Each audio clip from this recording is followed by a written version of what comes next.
wabarakatuh. Pada pertemuan kali ini kita akan membahas mengenai pinjaman yang diterima. Jadi di bab ini kita akan membahas sisi kredit ya. Jadi pinjaman-pinjaman yang diterima oleh bank. Nah,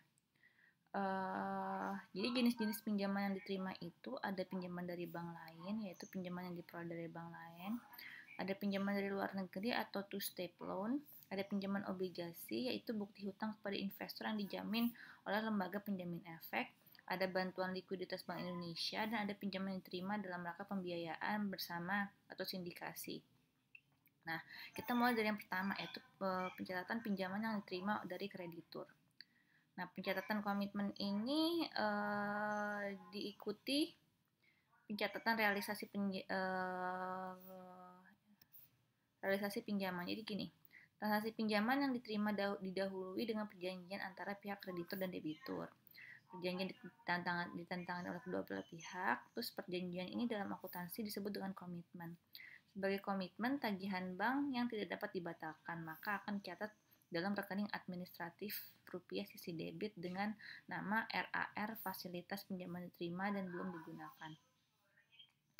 Nah, contohnya begini, kita langsung ke contoh aja ya. Jadi pinjaman yang diterima dari bank lain. Tanggal 15 Juni 2015, Bank Permata telah menandatangani perjanjian kredit dengan Bank Mitra. Ya kan? Bank Permata sebagai penerima kredit dan Bank Mitra sebagai pemberi kredit. Ya. Jadi Bank Mitranya yang ngutang, ya kan? Bank Permatanya yang ngutang, Bank Mitranya yang ngasih utang. Nah, nilai kredit yang disepakati 1 juta, suku bunganya 12%, annually, jangka waktu 3 tahun. Tanggal 1 Juli, Bank Permata menarik kreditnya melalui Bank Indonesia senilai 600 juta dan langsung dikreditkan ke rekening milik Bank Permata di Bank Indonesia. Tanggal 5 ditarik lagi 400 juta. Oke. Yang pertama adalah ketika menandatangani pinjaman, maka dari sisi ini kita mencatat dari sisinya si Bank Permata ya, berarti ya. Jadi dari sisi Bank Permata, maka ada debit nih, fasilitas pinjaman yang belum digunakan, ya kan? Ada 1 juta nih. Nah, waktu pas tanggal 1 Juli kan mau digunakan nih, berarti yang tadi yang di debit kita kredit nih 600.000. Terus dari sisinya si Bank Permata kita mencatat adanya giro BI pada pinjaman yang diterima, ya kan? 600 juta. Kenapa giro BI? Giro BI itu karena menarik kreditnya melalui Bank Indonesia, makanya giro BI. Itu tanggal 5 Juli ya kan, sisanya yang dari 1 miliar udah kepake 600 juta, kan sisanya 400 juta. Kita kredit lagi nih biar habis sisi 1 miliar ini, 400 juta. Terus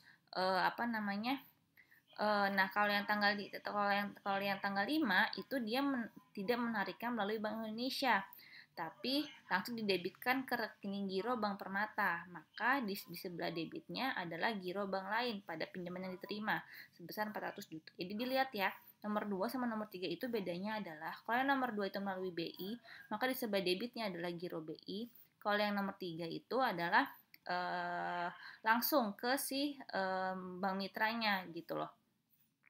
Maka di sini adalah giro pada bank lain gitu. Jadi pinjaman yang diterima. Nah, selanjutnya adalah Bank BPR Makmur Semarang telah menandatangani perikatan kredit dengan Bank Mandiri Semarang sebesar 2M. Bunga efektifnya 12% per tahun. Kontrak kredit 1 tahun per 25 Juni. Nah, realisasi kredit dilakukan pada tanggal 1 Juli. Biaya provisinya dan administrasinya 14 juta, asuransi 14 juta, appraisal 12 juta, biaya perikatan notarisnya 10 juta, ya kan. Perhatikan bahwa BPR adalah bank yang tidak diizinkan menyelenggarakan transaksi giral. Dengan demikian, transaksi antar bank diselesaikan melalui bank umum. Dalam hal ini BPR harus membuka rekening di Bank Mandiri Semarang untuk merampungkan realisasi kreditnya. Di samping itu, biaya yang terkait dengan pinjaman ini menjadi biaya peminjam. Jadi di sini adalah yang menjadi peminjam adalah si BPR Arta Makmur.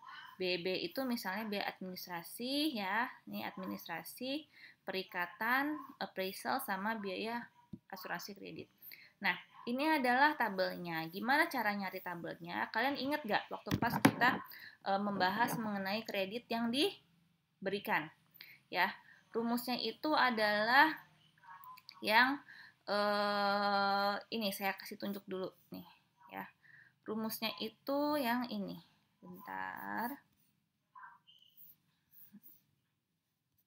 Sorry, gini aja deh. Rumusnya itu adalah yang ini. Kredit yang diberikan itu pertemuan keberapa ya? Jangka pendek. Ini dia. Oke. Kita memakai rumus yang ini.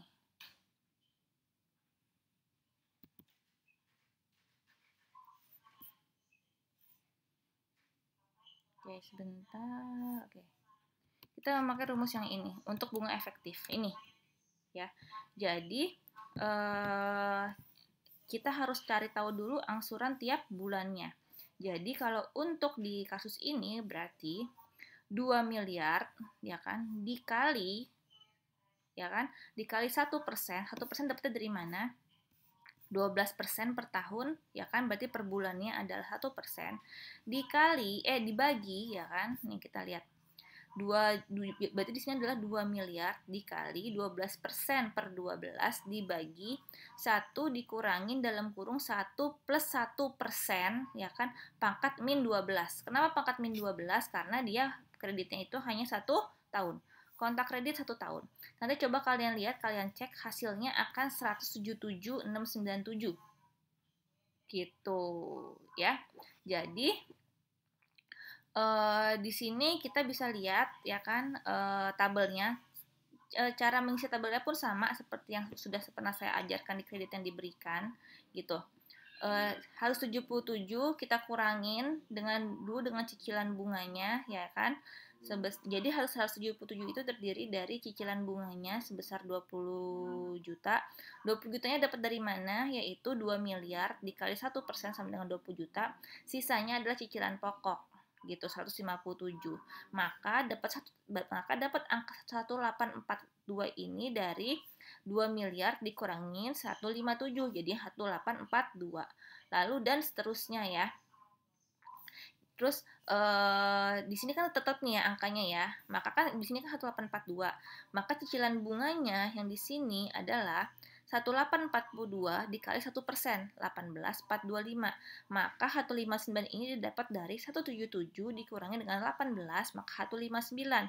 Nah, 1683 ini didapat dari 1842 dikurangi dengan 159, jadi 1683 dan seterusnya. Maka lama-lama akan menjadi 0 setelah 12 bulan. Nah, sekarang gimana cara mencatatnya?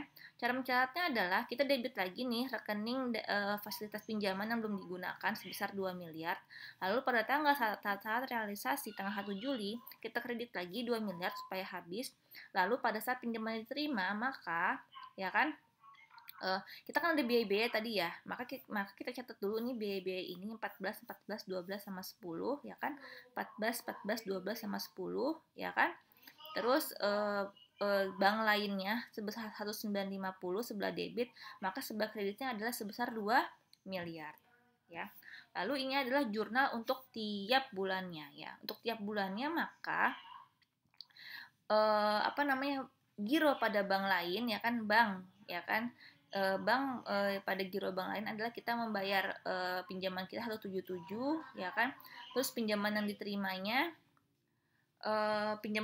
berkurang sebesar 157, maka ada biaya bunga sebesar 20 miliar. Jadi kita bayar bank ya kan, kita ngeluarin duit dari bank kita 177, ada biaya bunga 20 juta dan pinjamannya yang diterima adalah utang kita 157. Selanjutnya juga bulan angsuran kedua seperti itu, tinggal kita ngeliat di tabel aja. Oke. Selanjutnya adalah pinjaman to step loan. Ini saya nggak membahas ya, karena di sini juga angkanya nggak ada di bukunya. Oke, kita sekarang masuk ke obligasi. Ini obligasi konsepnya sama seperti akuntansi, ya kan? Obligasi itu biasanya ada dua rate, ya kan? Nih, ada 2 rate, yaitu rate dari nilai obligasinya sendiri, dan rate pasar. Nih, dalam menentukan harga obligasi, emiten harus memperhatikan pertimbangan tingkat bunga, kupon obligasi, jangka waktunya, dan keuntungan yang diharapkan oleh investor yang sering disebut dengan bond yield atau interest market, ya kan. Nah, apabila antara kupon bunga dari kupon obligasi dengan bunga interest marketnya berbeda, maka akan timbullah yang namanya diskon atau premium, ya kan? Ingat kan? Nah, biaya bunga di obligasi dibayar setiap periode, ya kan? Terus nanti diskon dan premiumnya itu akan kita amortisasi tiap tahunnya, tiap periodenya. Nah, amortisasinya pun ada dua cara, ya kan. Kalau obligasi itu ada flat garis lurus, ada yang efektif interest. Tapi kalau yang di sini kita akan membahas hanya mengenai flat aja. Jadi nanti tinggal diskonnya tinggal dibagi aja periodenya berapa kali. Nah, rumusnya adalah, kalau kalian ingat, adalah kita harus mencari present value dari interest dulu, dan kita harus mencari present value dari principal, ya kan. Untuk present value dari interest, kalian bisa lihat di tabel annuity, ordinary annuity, ya kan. Tapi kalau kalian nggak punya tabel, bisa kalian lihat nih ya. Jadi interest, ya kan, interest ini berarti apa? Principal dikalikan dengan bunga kupon. Ingat ya, bunga kupon. Interest yang di sini adalah bunga kupon. Sedangkan interest rate yang di sini adalah bunga pasar, gitu. Nah, yang kalian lihat di tabel adalah ini nih, satu bagian ini. Kalau kalian punya tabel, ya, nama tabelnya adalah ordinary annuity. Nah, ya, rate yang di sini, R yang di sini pun itu adalah rate pasar, gitu. Sedangkan interest yang di sini, kan interest itu kan prinsipal dikalikan rate kan, tapi rate yang dipakai di interest ini adalah rate dari kuponnya, ya. Oke, kita lanjut di sini. Nih, Bank Permata menjual obligasi. Bank Permata menjual obligasi pada Bank Permata pada PT Bank Permata pada tanggal 1 Januari. Nominalnya 1 juta dengan tingkat bunga dengan kupon, dan tingkat bunga ini berarti adalah rate kupon, ya kan, dibayar setiap akhir tahun, jangka waktunya 5 tahun, mensyaratkan yield-nya adalah 14%, harga pasarnya 14%. Maka kalau di sini akan timbul yang namanya ini adalah premium, ya kan. Kenapa premium? Karena kita mempunyai obligasi yang akan memberikan tingkat bunga lebih besar daripada yang ada di pasar. Kita lihat nih, ini adalah present value dari interest. Besarnya 150.000 nih interestnya. Dapat dari mana 150.000? Ya kan?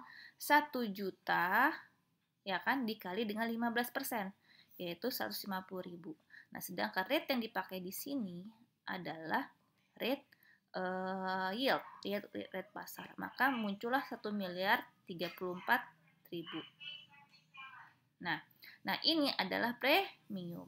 Contohnya lagi adalah tanggal 2 Januari, Bank Arta Marta menjual obligasi jangka panjang 1.000 lembar, per lembarnya 1 juta, ya kan, maka 1 miliar, jangka waktunya 5 tahun, bunga nominalnya, ya kan, bunga nominal adalah bunga kuponnya 18%, dengan tingkat diskonto yield, ya kan, adalah bunga pasar sebesar 16%. Sama kasusnya.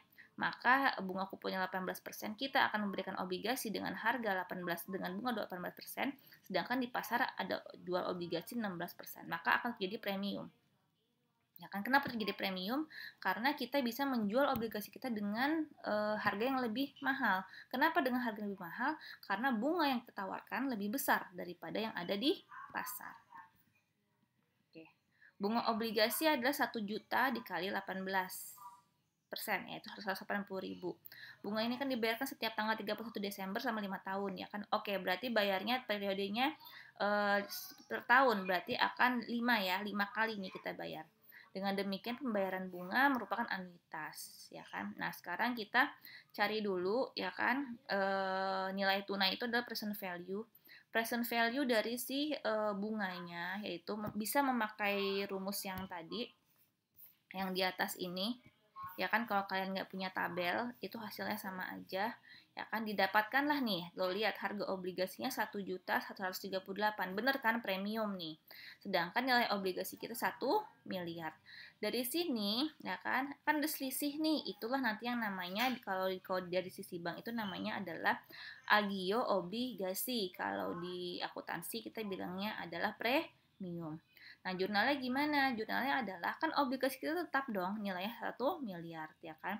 Tapi kas yang diterima ya kan bisa kita jual dengan harga 1138. Maka adalah yang namanya agio obligasi sebesar 138.740. Nah, tanggal 31 Desember kita tetap harus bayar bunganya nih, biaya bunga pada kas sebesar 180.000. Lalu kita harus mengamortisasi si agio obligasinya. Harus 38 juta dibagi 5.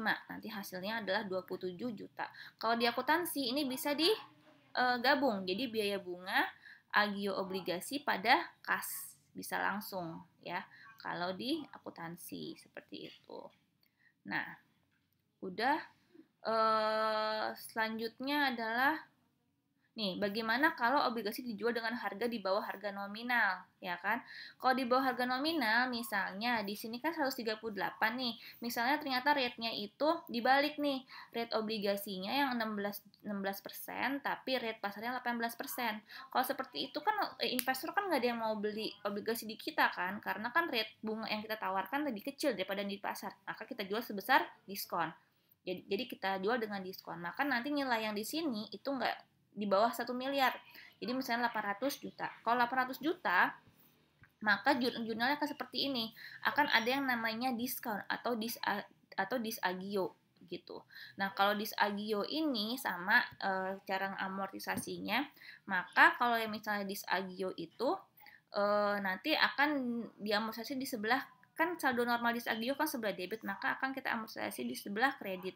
Maka muncullah biaya bunga. Makanya kalau di akuntansi itu kita selalu bilang, kalau diskon itu akan menambah bunga, ya kan, lihat nih biaya bunga dia bertambah dengan adanya amortisasi, sedangkan kalau di premium itu akan mengurangi biaya bunga gitu. Nah, pada saat pelunasan gimana? Pada saat pelunasan misalnya sampai dengan 1 tahun itu lunas, berarti ya udah tinggal kita lunasin aja pinjaman obligasi pada kas. Oke, sekian dari saya untuk pertemuan kali ini. Assalamualaikum warahmatullahi wabarakatuh.